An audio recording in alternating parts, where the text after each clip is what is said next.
मोक्षदं चैव ओंकाराय नमः। मंगलम भगवान वीरो मंगलम गौतमोहनि मंगलम पुण्डपुनायो जैन धर्मोऽस्तु मंगलम्।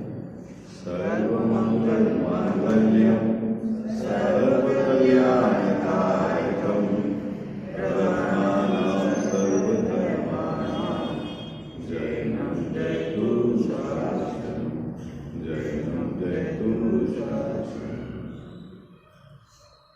इस भवतरु का मूल एक जानहु मिथ्या भाव, ताको कर निर्मूल तप करिए मोक्ष उपाय, करिए मोक्ष।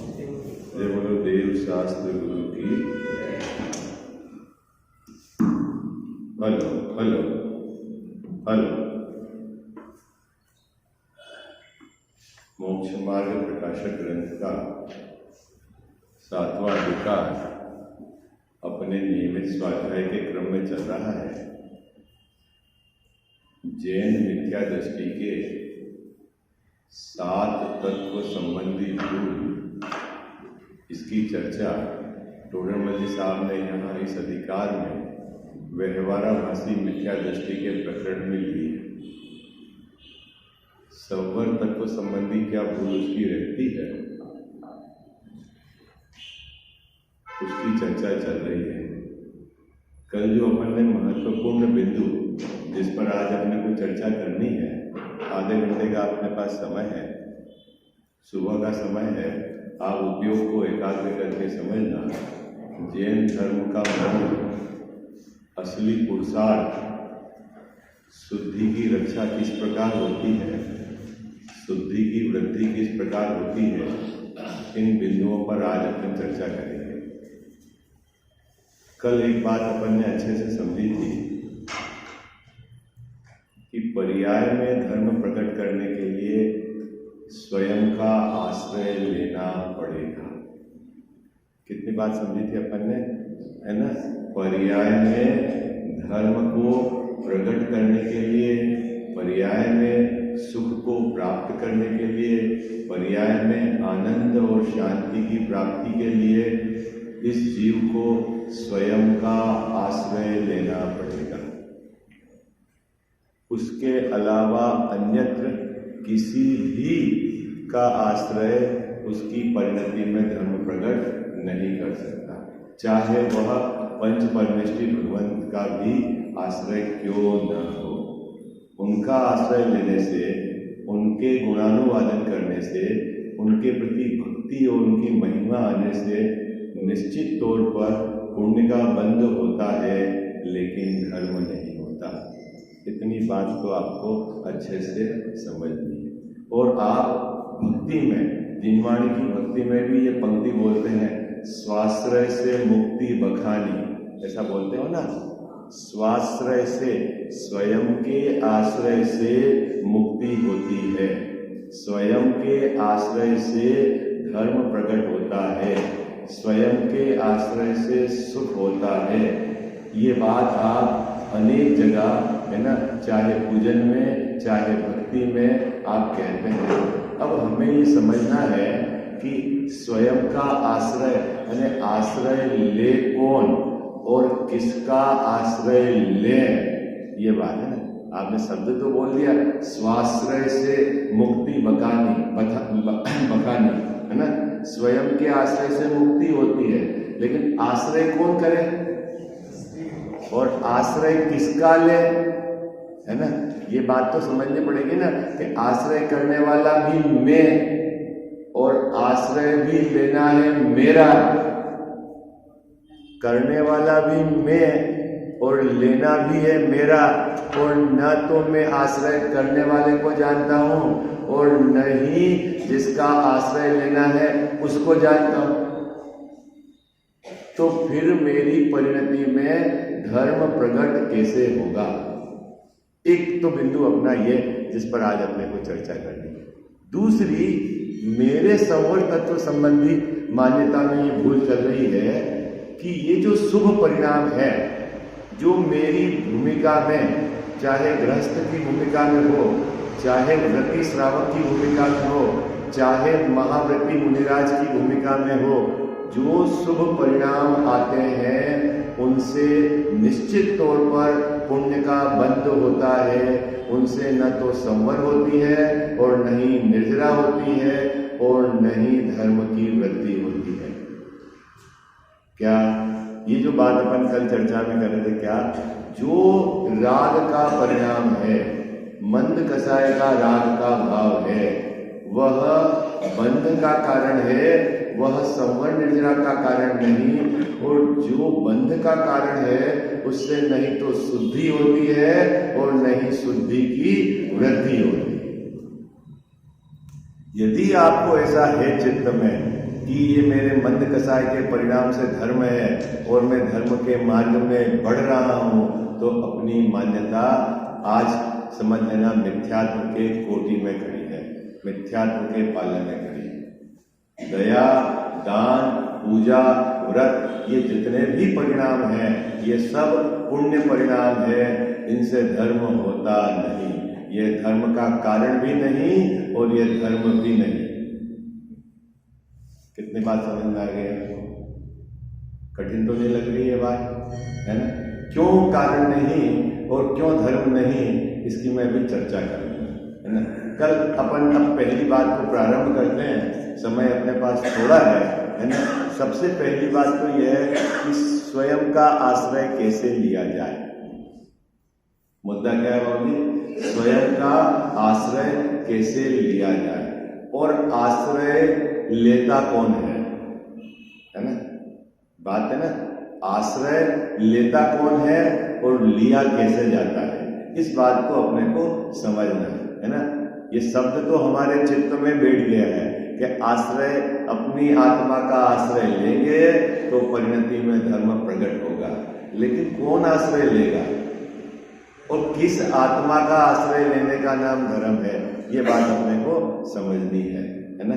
तो अपन ने एक विभाजन किया था कि ये पहली बात तो ये समझ लेना, क्या समझ लेना जैन साहब, कि पर के आश्रय से धर्म नहीं होता। पर में हमने पंच परमेष्टि भगवंतों को भी डाल दी। क्या गजाव साहब, ये बात तो आपको अच्छे से समझनी है कि पर का आश्रय लेंगे, भले पंच परमेष्टि भगवंतों की भक्ति करेंगे, उनका नाम, उनकी माला, उनका जाप करेंगे, आश्रय पर का नहीं है तो धर्म नहीं होगा। कसाई की मंदता होगी उस काल में तो पुण्य का बंध होगा, और उस काल में कसाई की तीव्रता होगी तो पाप। धर्म नहीं है, धर्म तो आत्मा के आश्रय से होता है। अब आश्रय कौन लेता है, मुद्दा है। तो पहले अपने को आत्मा के दो स्वभाव समझने हैं। क्या समझने हैं? आत्मा के, अब आत्मा शब्द में पराय मेरे, एक समय में एक साथ दो प्रकार के स्वभाव विद्यमान है। किसके बाबूजी? मेरे एक समय में एक साथ दो प्रकार के स्वभाव विद्यमान है। एक है द्रव्य स्वभाव और एक है पर्याय स्वभाव। याद रहेगा आपको, किसके हैं? मेरे। कब है? एक समय में। ऐसा नहीं है कि किसी समय द्रव्य स्वभाव रहता है, किसी समय पर्याय स्वभाव रहता है, ऐसा नहीं है। प्रत्येक समय, बाबूजी क्या? प्रत्येक समय मेरे में दो प्रकार के स्वभाव, दो प्रकार की शक्ति विद्यमान है। एक तो कायम रहने की शक्ति विद्यमान है और एक परिणमन करने की शक्ति विद्यमान है। सरल है ऐसा कितना? अब थोड़ा सा मैं इसको धार देता हूं। ये शक्ति आत्मा के प्रत्येक प्रदेश में है, प्रदेश भेद नहीं है। क्या? और कहूं, गुणों को शक्ति कहते हैं। गुणों को, आत्मा में अनंत गुण है, उनको क्या कहते हैं? अनंत शक्ति है। वह शक्तियां प्रत्येक प्रदेश में है। आत्मा का कोई भी प्रदेश ऐसा नहीं कि जिसमें अनंत गुण नहीं हो। इतनी बात तो आपको समझना है। क्या मतलब? गुणों में प्रदेश भेद नहीं, आत्मा में प्रदेश है। कितने प्रदेश हैं आत्मा में? असंख्यात लोक प्रमाण प्रदेश हैं। क्या क्या आपने प्रदेशों की संख्या की चर्चा करी होगी आत्मा में? तो कितने प्रदेश है बाबू जी? असंख्यात लोक प्रमाण। यदि आत्मा अपने प्रदेशों को फैला दे तो 3 लोक में फैल जाए। किसके? अपने प्रदेश 3 लोक में फैल जाए। कैसे फैल जाए 3 लोक में? कि एक प्रदेश मान लो ये है, दूसरा प्रदेश इसके साथ, तीसरा प्रदेश इसके साथ, चौथा इसका। ऐसे आत्मा के प्रदेश फैले तो बाबू जी कितने में फैल जाए? 3 लोक में फैल जाए। ठीक है, लेकिन प्रत्येक प्रदेश में अनंत गुण विद्यमान है। प्रत्येक प्रदेश में क्या है गजा साहब? अनंत गुण विद्यमान रहते हैं। और प्रत्येक गुण की कोई न कोई एक समय की दशा होती है, उनमें विकार होता है, उनमें परिणमन होता है, वह पर्याय कहलाती है। क्या? जैसा प्रत्येक गुण के अंदर क्या होता है? परिणमन होता है। उस परिणमन को कौन कराता है? वह द्रव्य की स्वयं की शक्ति है, वह द्रव्य के स्वयं की ताकत है। क्या बोली? परिणमन कौन कराता है? हाँ, प्रत्येक द्रव्य में एक द्रव्यत्व नाम की सामान्य रूप से गुण या शक्ति विद्यमान है, जिसके कारण प्रत्येक द्रव्य प्रत्येक समय परिणमन करता है। इतनी बात समझ में आई बाबू? कौन परिणमन कराता है? द्रव्य में शक्ति विद्यमान है। जब द्रव्य में शक्ति विद्यमान है जैन साहब, इसका मतलब है बाहर की कोई भी चीज इसको परिणमन कराने में समर्थ नहीं है और जरूरत भी नहीं है। क्या?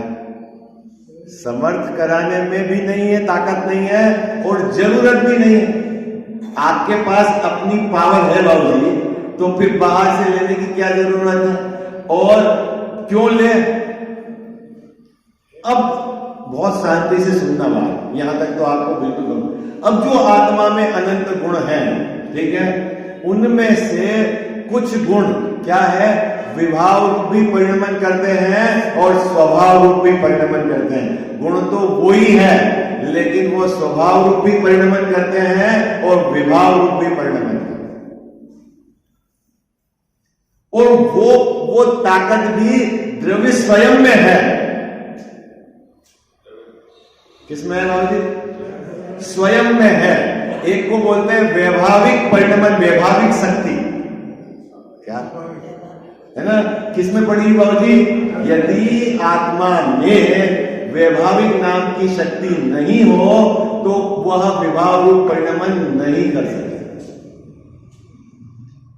और यदि आत्मा में स्वभाव रूप परिणमन करने की शक्ति नहीं हो तो आत्मा स्वभाव रूप परिणमन नहीं कर सकती। अभी यहां तक तो बात समझ में आई। सभी गुण विभाव रूप परिणमन नहीं करते, उनमें से कुछ गुण विभाव रूप परिणमन करते हैं। इतनी बात तो समझ में आ गई। और उसमें से एक गुण जिसकी मुझे आज चर्चा करना है, चारित्र नाम का जो गुण है, वह एक समय में कुछ अंश में स्वाभाविक परिणमन भी करता है और कुछ अंश में वैभाविक परिणमन। वो उस गुण की स्वयं की योग्यता है, उस द्रव्य की स्वयं की योग्यता है। क्या कदा सा बात पकड़ गए? अभी 3 गुण की मुख्यता से आचार्य देव ने यहां आगम में चर्चा की है। एक तो की है श्रद्धा की अपेक्षा से, एक ज्ञान की अपेक्षा से और एक चारित्र की अपेक्षा से। इन 3 गुणों का विपरीत परिणमन दुख है और इन 3 गुणों का सम्यक परिणमन सुख है, सम्यक परिणमन धर्म है, सम्यक परिणमन आनंद है, सम्यक परिणमन शांति है। बात इतनी सी है, ठीक है? कितनी बात है जैसा? बात इतनी सी है ना? अभी उसमें सुख नाम का गुण है, उसके सुख, आनंद नाम का। अभी किसकी मुख्यता से चर्चा है? दर्शन, ज्ञान और चारित्र। किसकी मुख्यता से चर्चा है बाबू जी? दर्शन, मिथ्या दर्शन यानी दुख और सम्यक दर्शन यानी सुख। मिथ्या ज्ञान यानी दुख और सम्यक ज्ञान यानी सुख। मिथ्या चारित्र यानी दुख और सम्यक चारित्र यानी सुख। गुण है क्या? देखो गुण कैसा है? एक, जैसे श्रद्धा नाम का गुण है ना, ज्ञान नाम का गुण है और चारित्र नाम का गुण है। गुण तो यही है। यही गुण यदि सम्यक रूप परिणमन करेगा तो है सुख, और यही गुण क्या है? वैभाव रूप, विपरीत रूप परिणमन करेगा तो। ऐसा नहीं समझना कि वहां कोई गुण अलग है चारित्र का, कि वो सम्यक रूप परिणमन करता है और कोई दूसरे समय, गुण तो वही है। अब ऐसी इसके अंदर योग्यता पड़ी हुई। किसमें पड़ी हुई बाबू जी? द्रव्य के अंदर योग्यता पड़ी हुई है। ठीक है। अब आचार्य देव ने इस जीव को सुखी होने के लिए जो विधि बताई है, इनके आधार से चर्चा है। ठीक है। अब एक एक गुण का अपन काम समझ लेते हैं। श्रद्धा गुण का काम क्या है? अहम करना। क्या काम है? श्रद्धा गुण का काम क्या है? अहम करना। श्रद्धा किसी न किसी को मैं मान के रहेगी ही रहेगी। क्या आत्मा में है ना गुण श्रद्धा? आत्मा अनादि से है और अनादि से किसी न किसी में मैंपना इसने स्थापित किया हुआ ही है। अभी भी हमारे पास श्रद्धा गुण है और श्रद्धा गुण का परिणमन भी हो रहा है, और अभी भी मैं किसी को मैंपना माने हुए हूं। लेकिन किस में पने को सम्यक कहना और किस में पने को मिथ्या कहना, इस बात को समझना। यदि मैंने शरीर और आत्मा दोनों को मिलाकर एक मान करके ये मैं हूं ऐसा माना, तो आपने क्या कर रखा? गड़बड़ मान रखा है। क्या मान रखा है कजाव साहब? गड़बड़ मान रखा है। क्यों गड़बड़ मान रखा है? क्योंकि दो मिलकर एक नहीं है। यहां दो भी नहीं है। उद्गल तो अनेक उद्गल परमाणु का ढेला है बाहर से, और अंदर आत्मा एक है। क्या अभी क्या है? दूसरी एक गड़बड़ी हो रही है कि जब से ये जीव संसार में है, इसके कर्म का बंध है और शरीर है। बिना शरीर के संसार में थी। क्या इतनी बात आपको समझ में आ रही हो? जब से ये जीव संसार में है, कजा सब शरीर के बिना का नहीं है। ठीक है। और कर्म के बंध के साथ है। ठीक। और शरीर के और जीव के निमित्त नैमित्तिक संबंध घने हैं। तो ये क्या करता है? प्राप्त जो भी पर्याय है उसमें अहम, ये जो श्रद्धा गुण, ये ही मैं हूं ऐसा मानकर बैठ जाती है। क्या करती है? ये ही मैं हूं। और ये मान्यता उसकी झूठी है। क्यों झूठी है? कि शरीर तेरे से भिन्न है, पुद्गल परमाणु का ढेरा है, तेरे अनुसार चलता नहीं, और वह एक स्वतंत्र भिन्न द्रव्य है, ऐसा इसको निर्णय और विश्वास नहीं है। इसलिए इसकी श्रद्धा झूठी है। दूसरे नंबर का काम आता है ज्ञान का। ज्ञान जानता तो है, लेकिन ज्ञान क्या? यदि मिथ्या श्रद्धा के बल पर जानता है तो वो ज्ञान मिथ्या ज्ञान है। आई बात समझ? क्या ज्ञान झूठा कैसे होता है? ज्ञान झूठा कैसे होता है? कि मिथ्या श्रद्धा के बल पर जानता है तो वो ज्ञान झूठा है। और चारित्र का रोल है स्थिरता रहना, स्थिर होना। चारित्र का क्या काम है? स्थिर होना। तो ये जीव जब अपने को छोड़कर अन्यत्र कहीं भी स्थिर होता है तो वह है मिथ्याचार। चारित्र का क्या काम है बाबू जी? स्थिर। अब इन तीनों गुणों की एक समय पर्याय तो होती है और इन तीनों गुणों में परिणमन भी होता है। अब वैभाविक परिणमन है और उसको स्वाभाविक परिणमन करना है, उसकी विधि क्या है?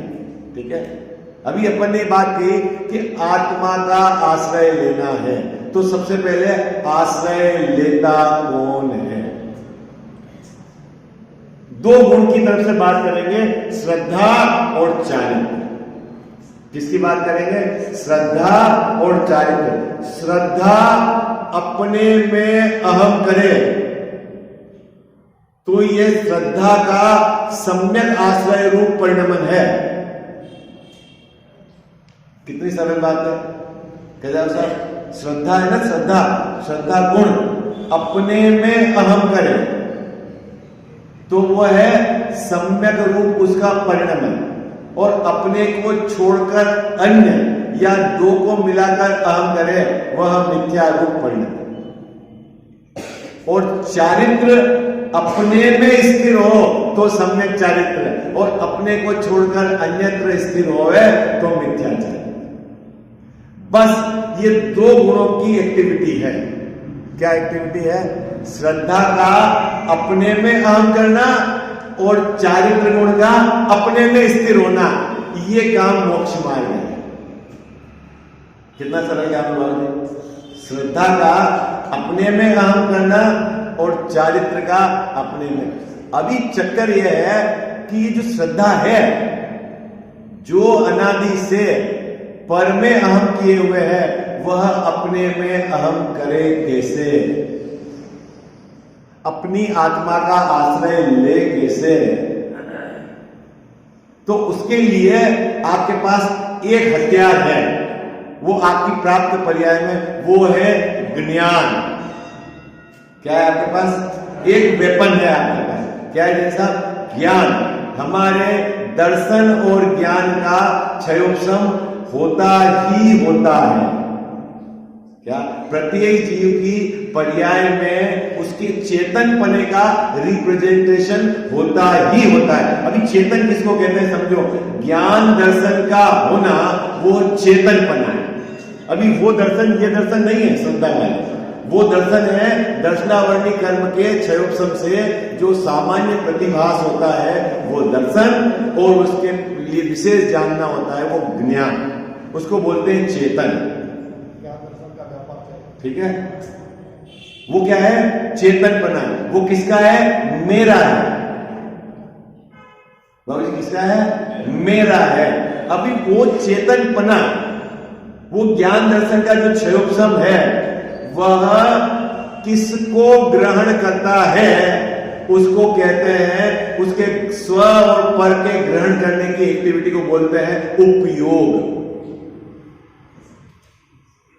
किसको उपयोग किसको बोलते हैं? स्व और पर को ग्रहण करना। अभी ग्रहण कैसे करें?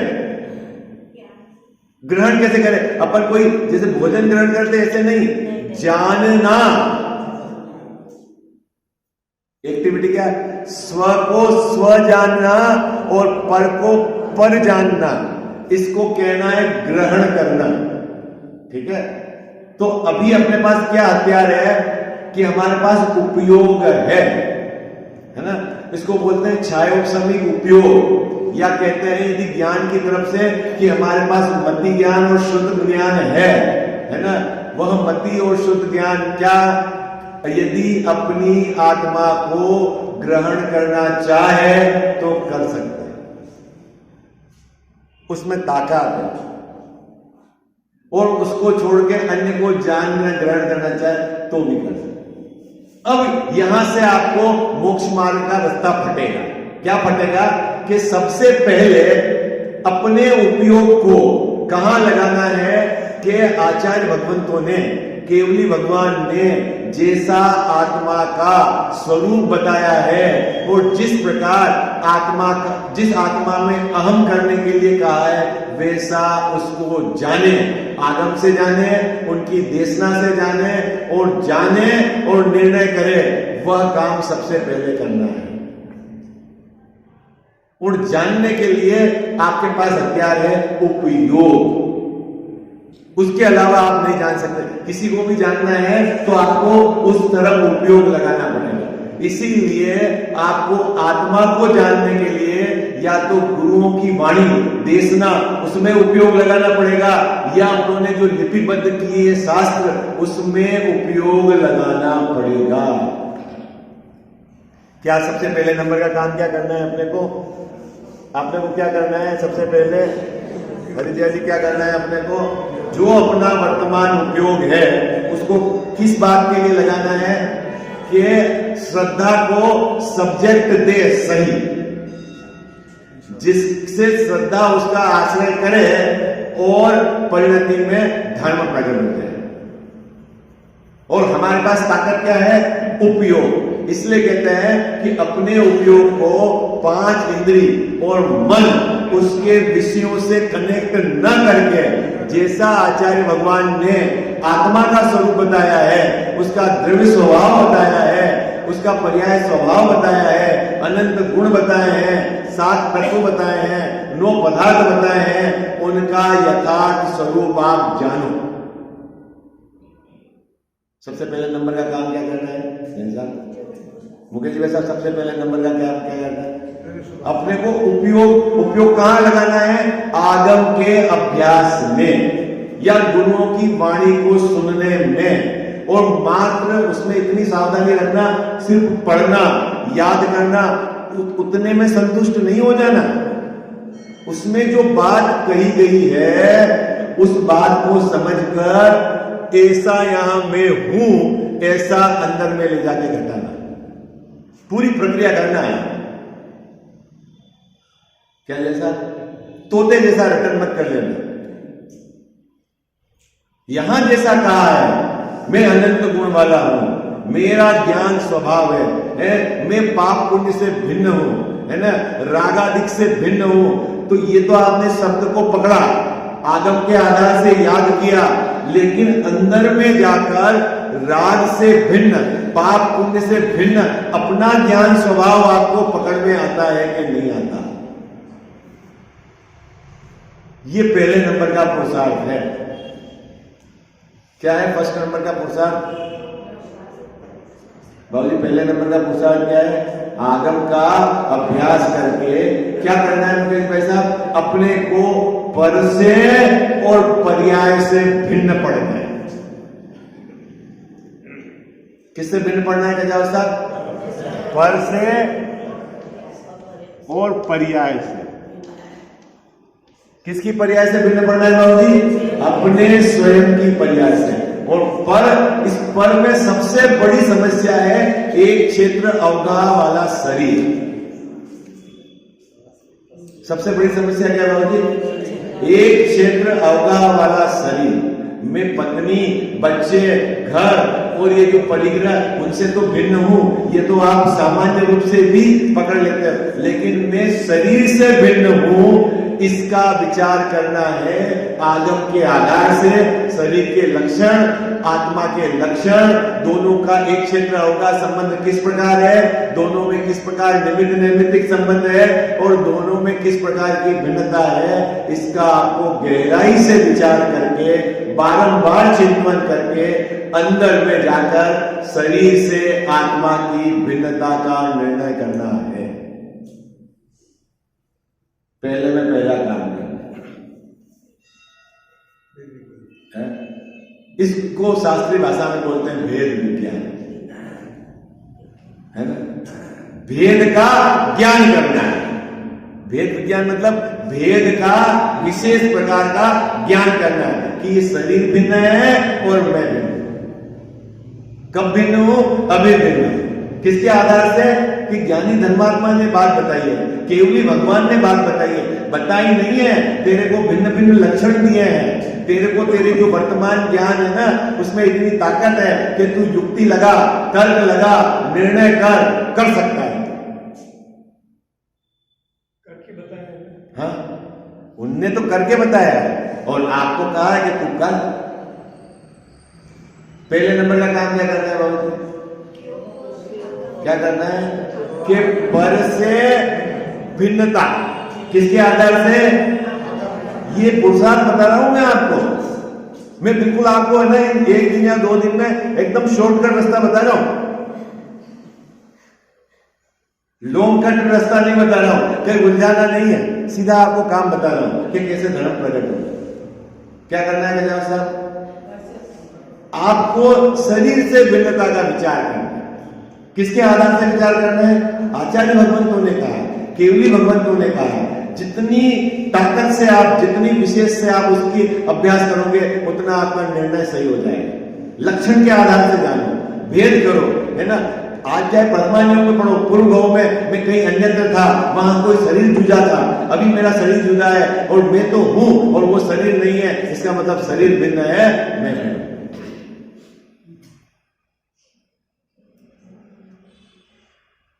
क्या प्रथमानियों के आधार से आप, चाहे आप कर्म सिद्धांत के आधार से, आचार्यों ने जो बात कही है, लक्षण लगाकर बारंबार विचार करो कि ये शरीर जो है वो मैं नहीं हूं। कब तक करना है जैसा ये काम? पहले तो आगम से पढ़ना है उपयोग को लगाकर, फिर जो पढ़ा है उसका विचार करना है और विचार को लगातार लगातार करते हुए निर्णय तक पहुंचना। इतना काम आपको करना है। क्या बात? जब निर्णय हो जाएगा कि ये मकान भाई का है और ये मकान मेरा है, फिर उधर की टूट फूट हो, उधर की बिक्री हो, उधर का कुछ हो, वो चारित्र मोह के कारण यदि छोटा मोटा राग आए तो आए, लेकिन दुख नहीं होगा। क्यों? वो अपना नहीं है। इतनी सी बात है।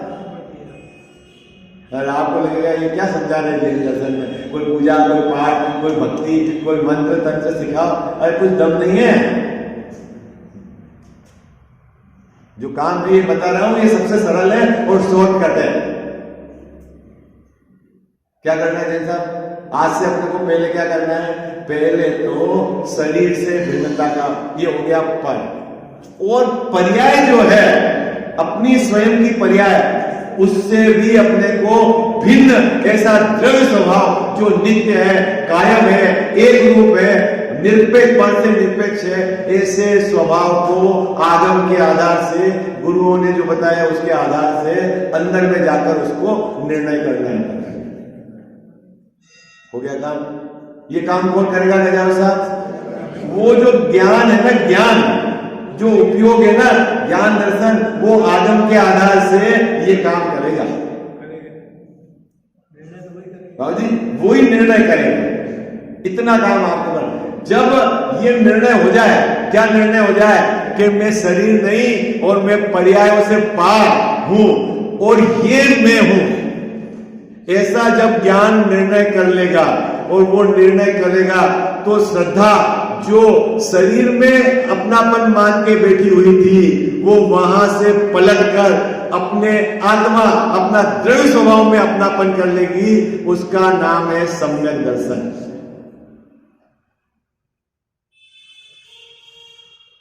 क्या? वो ज्ञान के कारण नहीं हुआ है ऐसा, श्रद्धा की स्वयं की योग्यता है, लेकिन ज्ञान उसको सब्जेक्ट देता है। क्या ऐसा बात पकड़ में? प्रत्येक गुण का परिणाम स्वतंत्र है। आई बात, निमित्त नैमित्तिक संबंध है। ज्ञान जब सम्यक निर्णय कर लेगा तो श्रद्धा जिस पे ज्ञान ने निर्णय किया उसमें अहम कर लेगी। जब श्रद्धा पर्याय से भिन्न पढ़कर, शरीर से भिन्न पढ़कर अपने द्रव्य स्वभाव को मैं हूं ऐसा स्वीकार करेगी, उसको कहते हैं कि श्रद्धा ने अपने द्रव्य स्वभाव का आश्रय लिया। क्या समय हो गया है? मुझे यही दिक्कत रहती है कि इधर लोहा गर्म होता है, हथौड़ी मारने पर उधर टाइम हो जाएगा। मैं तैयारी करता हूँ हथौड़ी मारने की और इधर टाइम हो जाता है। न तो मेरी ताकत है 1 घंटा बोलने की और न आपकी ताकत है 1 घंटा सुनने की।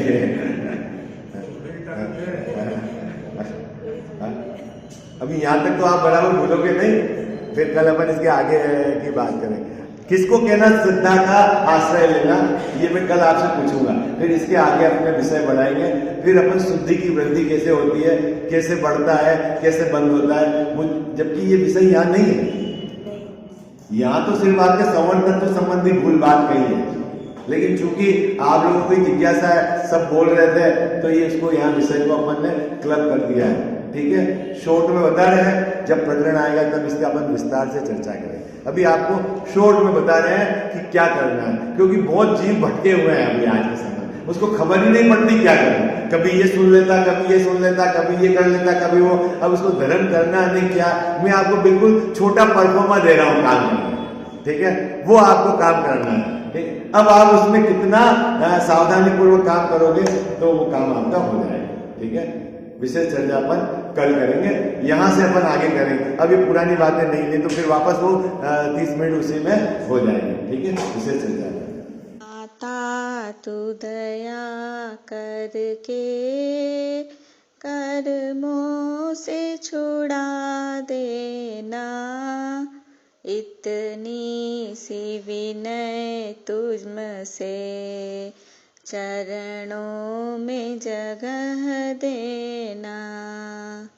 माता तू दया करके कर्मों से छुड़ा देना, इतनी सी विनय तुझसे चरणों में जगह देना।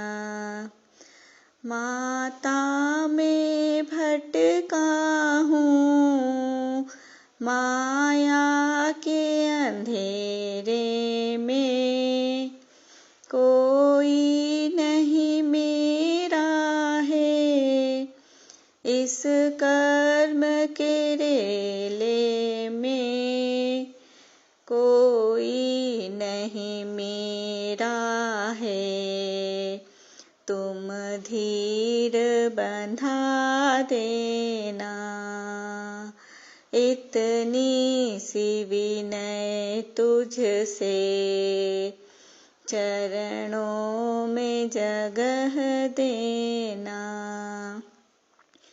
जीवन के चौराहे पर मैं सोच रहा कब से, जाऊं तो किधर जाऊं, मैं सोच रहा मन से, पथ भूल गया हूँ मैं, तुम राह बता देना। इतनी सी विनय तुझसे चरणों में जगह देना। लाखों को उबारा है, मुझको भी उबारो तुम, मझधार में है नैया, उसको भी तिरा दो तुम, मझधार में अटका हूँ, मुझे पार लगा देना। इतनी सी विनय तुझसे चरणों में जगह देना। माता तू दया करके कर्मों से छुड़ा देना। इतनी सी विनय तुझसे चरणों में जगह देना।